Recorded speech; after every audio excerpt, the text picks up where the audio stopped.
Well, I first found the light about, well, 6 years ago.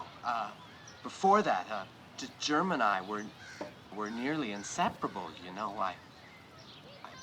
I think it had something to do with, you know, being brothers and not finding a lot of people to relate to in the outside world. At all times and in all places seeing thy glory, everywhere in the shape, the holy shape of the circle. Om. And may we be reminded of the circle everywhere we look, whether in the areolae of someone that we are not looking at, but in the areolae of perhaps a dog, if we have shaved the dog. It was our responsibility, and in mine, as Jerm's brother, to go and rescue him. We drove up in our sacramental vehicle, which is it's a van, sort of white, and there's panels. Anyway, we drove up to his place of his. I don't even want to think about it. It's his den of iniquity. They sell these little demons, and then these books and these paintings of demons, and they all emit this stench of hell. My brother joined a cult halfway through high school. I would have been able to ignore it, but then he and his nutjob friends kidnapped me. We pulled up as he was leaving, you know, with some instrument of Satan, and we asked him very nicely to come with us. And, well, the demons in Jerm's body, they fought us hard, but we were able to subdue him, to subdue him,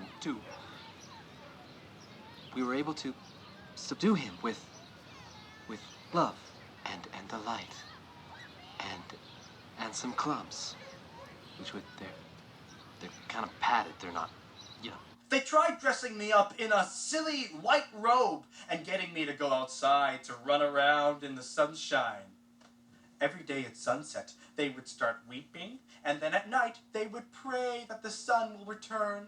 And when it did, they would laugh and cheer and applaud. This went on for days with no sleep. I finally lost it, and then one day, while the sun was rising, I headbutted the head lightbringer and ran for cover. It took a few days, but I finally managed to make it back to civilization. Ever since then, I've been living with the big guy.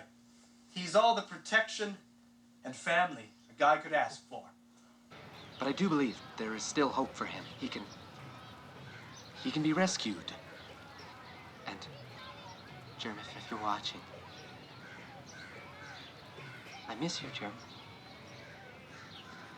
Come back to the light. Come back to the light, Jerm.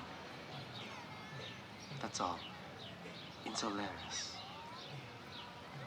Thank you. Yeah, at the same time all this was going on, well, I was living at home with my parents. Always a pretty sweet deal. I mean, I would go to work and come home, my laundry would be done, and there'd be food waiting for me in the fridge.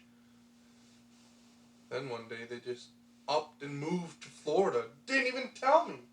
They left a nice note, but I just thank goodness every day for Bob and Diane, the new owners who let me stay there a couple days, you know, till we even find our own place. But yeah, we're the only family that we need.